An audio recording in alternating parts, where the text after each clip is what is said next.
Welcome, guys, to True Vine Talks. We are here today. Um, Thankfully, gratefully, we're here, and we wanted to do a podcast today, which, I know you've probably already had these discussions with your kids, whatever age they are, but we want to talk today a little bit about how to approach your child in an appropriate way about this corona. Yeah. We'll focus on coronavirus, but these can be applied to any difficult subject. Yeah. So what's important, I mean, as a parent, it's just so important to know, what am I feeling right now about what's happening? Yeah. Yeah. So before I talk to my son or my daughter, I don't have a daughter, but if you did, I need to ask myself, what am I feeling? Well, in the beginning, of course, very scared and anxious. What's going on? What's happening? This is a freak show. I don't know what's going on. Confusion. Thank you. Yeah. What were you feeling when it first started? We probably talked about it, but can you? Yeah. Confusion, scared, stressed. Yeah. Yeah. Am I going to be able to see my clients on the telehealth? Will they be willing to do that? Will I still be able to work? Do I have enough potatoes to feed these people here? Yeah. Do I have enough money in the bank to pay the bills? Those are more the adulting worries and anxieties. But some of those feelings of being scared and confused, that's probably across all ages, except for below 5 and below. They're probably cognitively not able to comprehend what's going on. That's good. That's good. Um, Yeah.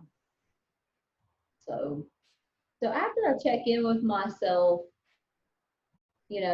and I even need to seek my own counseling, and my own spiritual help or journaling, and check in with my own anxiety and make sure when I approach my kid about what's going on, I'm not putting on that kid my fear, and using my fears and them just sort of feeling the fear that I'm feeling, because that can just make it worse.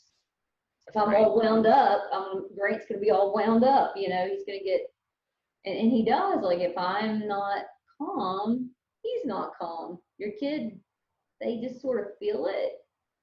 And it's, so I have to check in with myself first, right?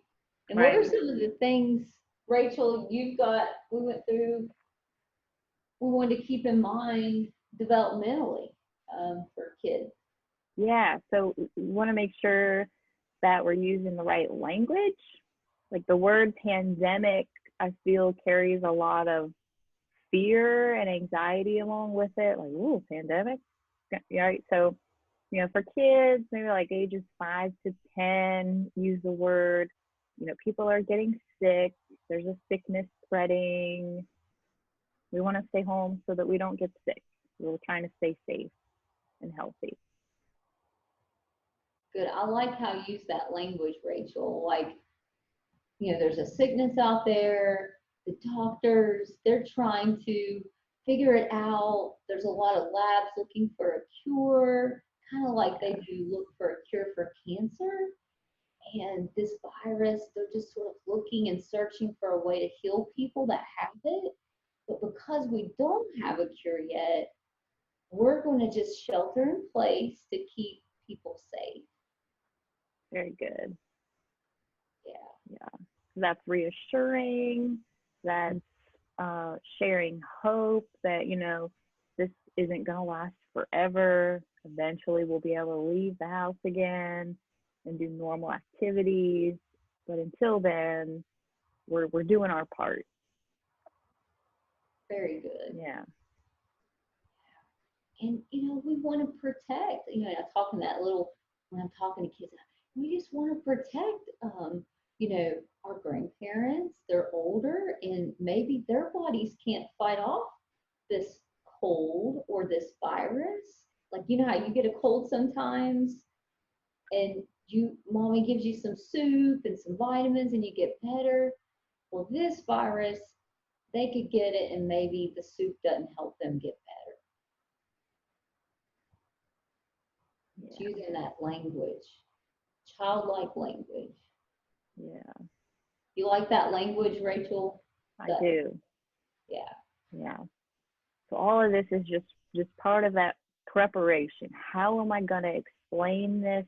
What words do I want to use so that I make sure that my child understands what I'm saying? Yeah. Then the next part, when you move on to actually talking to them, the first thing that I always recommend is just let's check in and see what they already know. Hey, this is happening in the world. A lot of people are talking about a sickness, or maybe you've heard me say the word corona. What do you know about that? Good question. Yeah, I like that. Yeah. And they might say, I don't know. Go ahead. I just said give them some time to answer. Yeah. Yeah. And let them be real and honest with you. Because if you're real and honest, you're feeling scared and confused. So don't invalidate them feeling scared and confused. So if they say, I'm a little scared, Mom, that I might catch it or something. I get that. You might be scared that you could catch it. And you know what? If you do, we will take you to the doctor. We will get you better. Yeah. Yeah.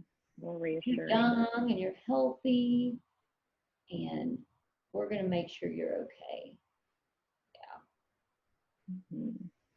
Yeah. You want to soothe their limbic system. That language. Yeah. Help them feel safe. Yes. And supported. Yeah. And validate their experience.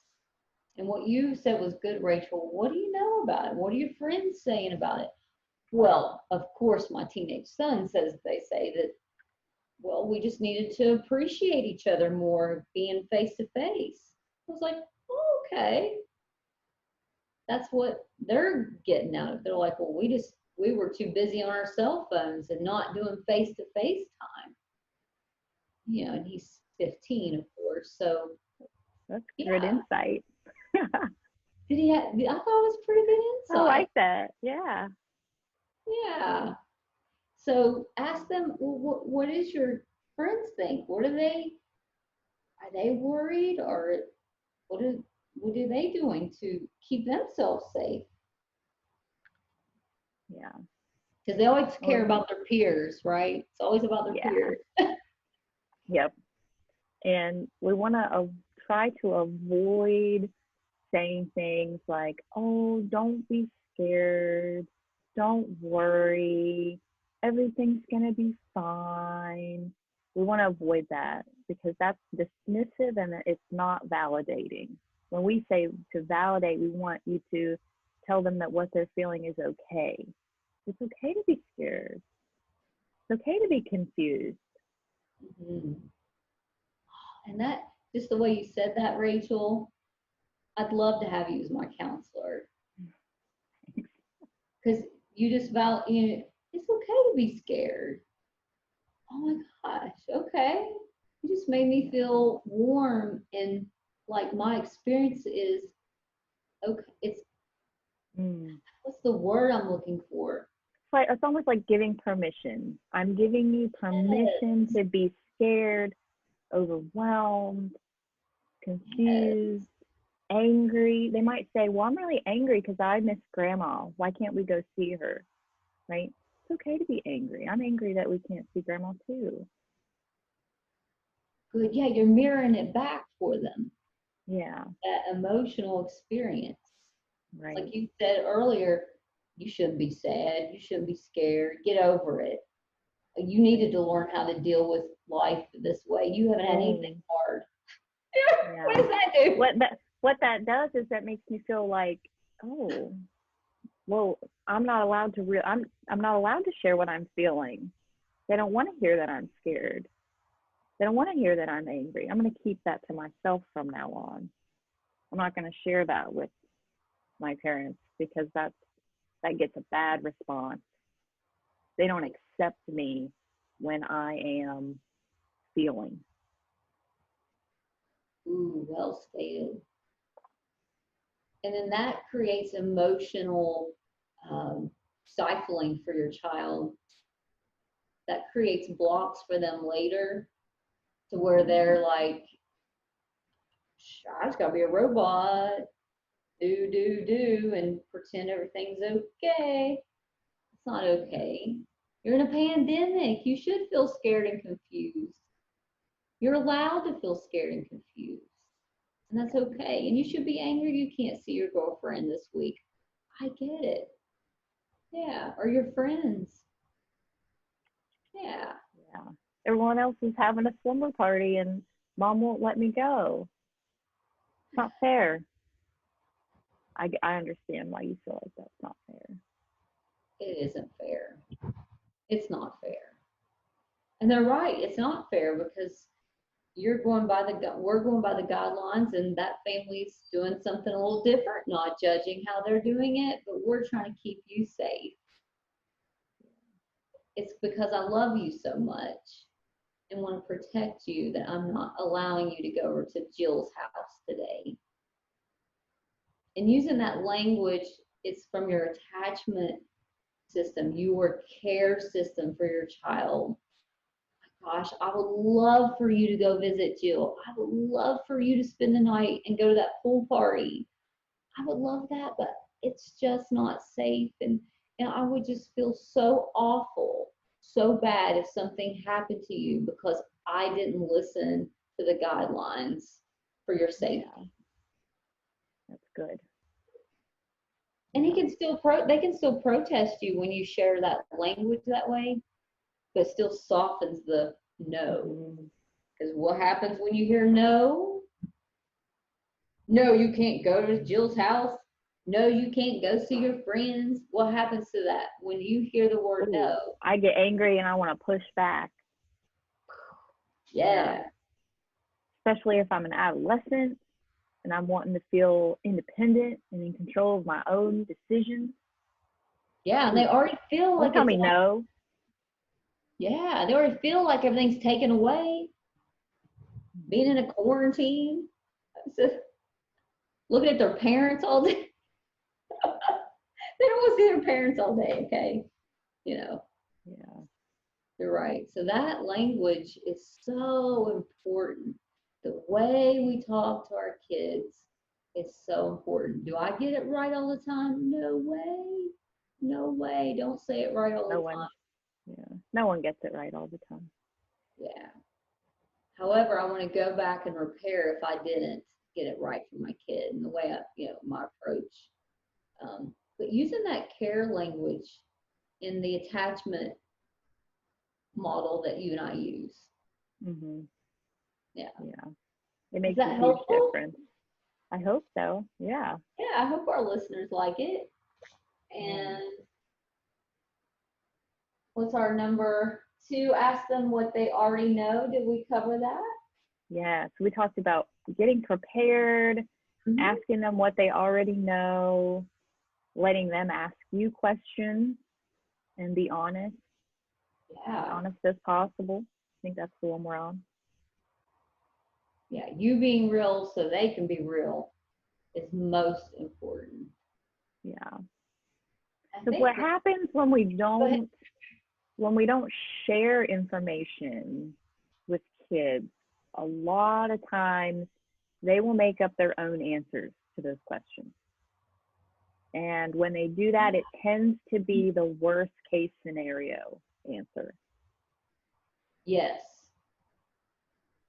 Yeah. Sitting down with your kid and talking about the virus is better than them reading those headlines with the big, I've talked about this with that big ball virus, them seeing those scary headlines on their phones. Yeah. The brain likes certainty. It likes answers. It likes to know. And so when, if you as a parent or guardian is not the one supplying the answers, they will get them from somewhere else. They will either invent an answer themselves, or they'll get an answer from their friends or the internet, and it may not be the answer that you want them to have. Yeah, you're right, because it could create more fear and anxiety for your kid. Yeah. Having a real and honest conversation, which I did watch this YouTube video I posted on Facebook, which you liked, was the girl had said, don't go outside, but go outside. Yeah. I love her. Yeah.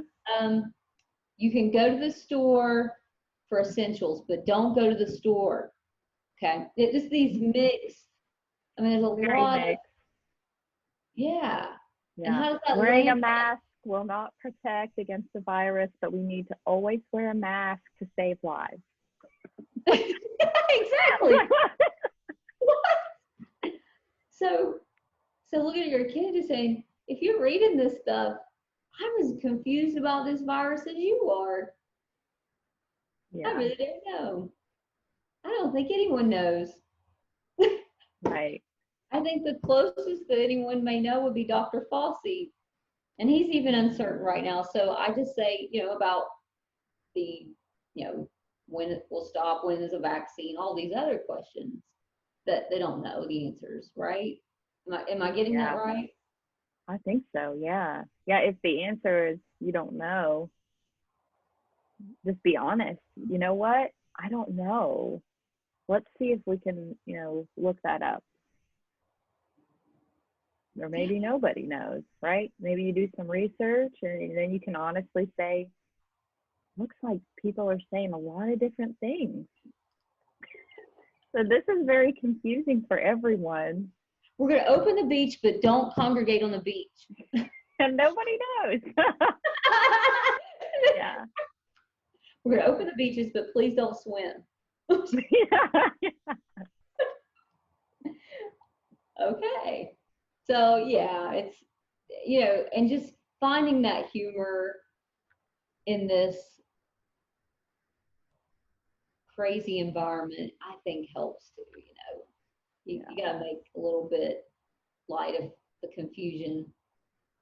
Yeah. And just reminding ourselves and our kids, like, this has never happened for any human living on Earth right now.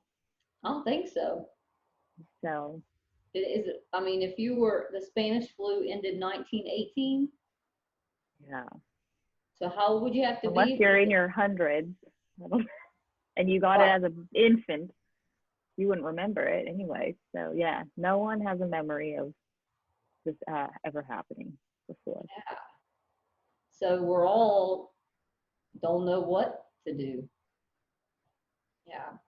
And that's okay. We're just going to do what we do know to do, which is to stay safe and stay at home right now. Yep. And, wear a mask when you're out around other people. So, so that's cool. I think this is good. Hey, and here's the other thing. I was prying. You brought up don't push if they aren't interested. I did it first with my son. I was like, hey, what do you think? What do you think's going on? What do your friends say? Just all, and he's like, we don't care. At first he was like, we just don't care. And I'm like, oh, and trying to accept that as a parent, that's hard because you're like, they don't care.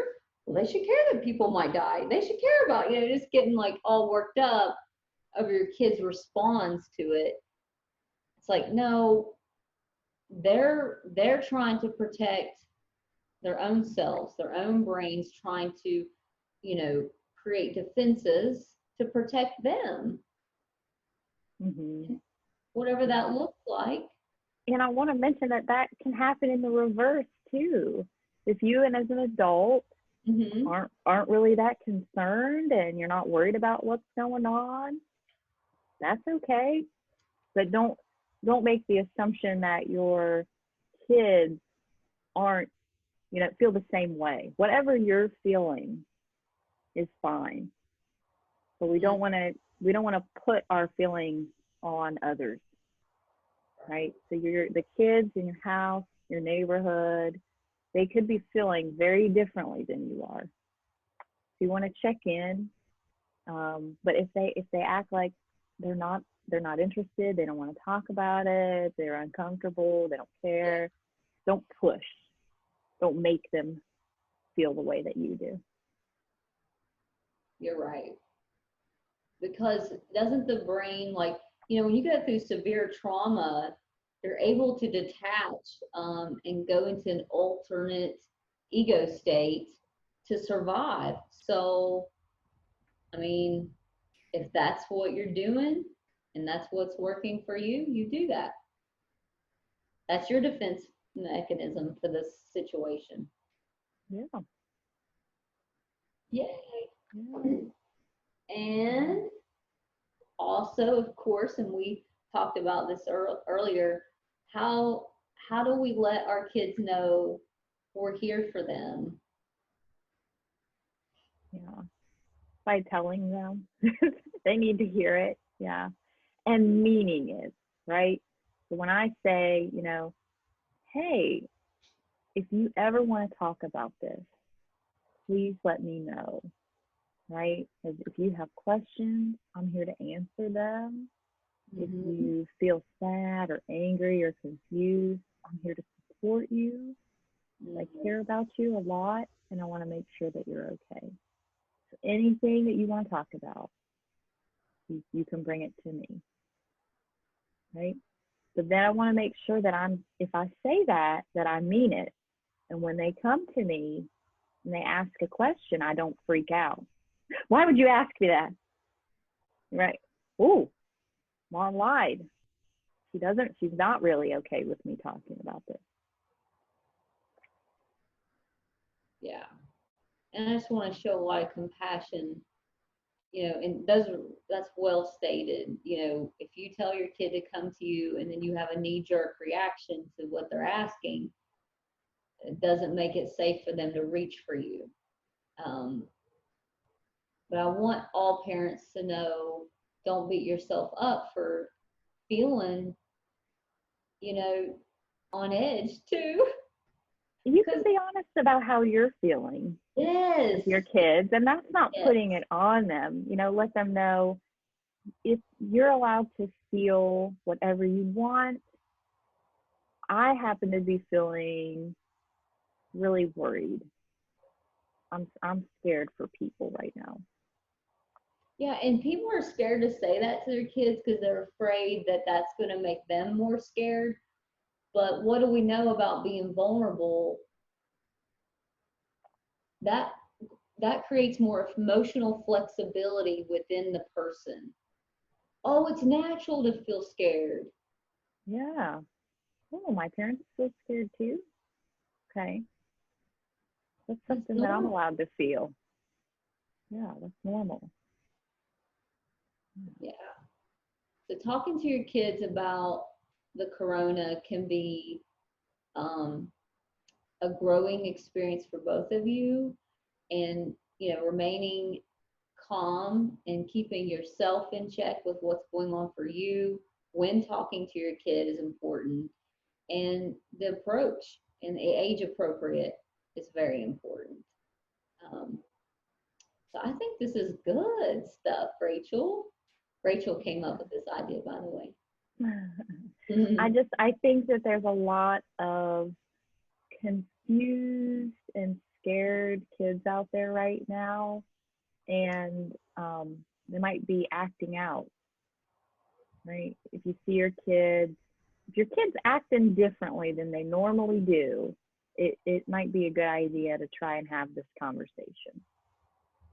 Yeah. If they've And become distant and they're quiet and they're keeping to themselves and they're not usually like that, check in.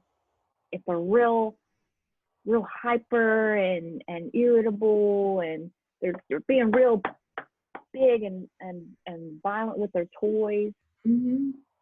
check in. What's happening?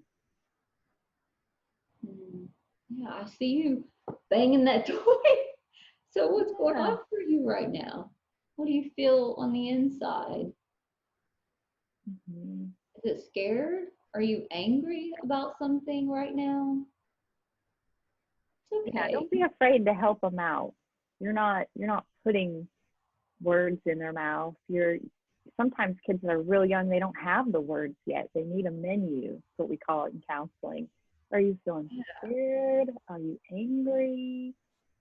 You know, are you sad? Yeah. What is it Need a that little you help. like? Yeah, exactly, Rachel. And what is it that you want that you don't have right now? Good. Yeah. Yeah. Well, I appreciate us doing this topic today. And thank you for coming up with this, Rachel. So, and if you're struggling yourself, or if you notice your child struggling, we're seeing ages. Is it 10 and up right now? 10 and up, and I know a lot of kids under 10 are struggling right now, but since we're only doing telehealth, just developmentally, kids younger than 10 need a lot of engagement. They need therapeutic play. It helps them feel safe and understood. They can express themselves with the play and the objects. So 10 and up is what we're doing. Awesome. So if you need to talk to someone, or if you feel like your kid could use another face right now, we're doing Yeah. telehealth. And Rachel's great. So I just encourage you, and we're also doing couples therapy, and that's going very well. Um, I like it in person, but that's okay. We got to do this for now. We appreciate you joining us for True Vine Talks, and we look forward to seeing you again next week. Yes. Bye. Bye.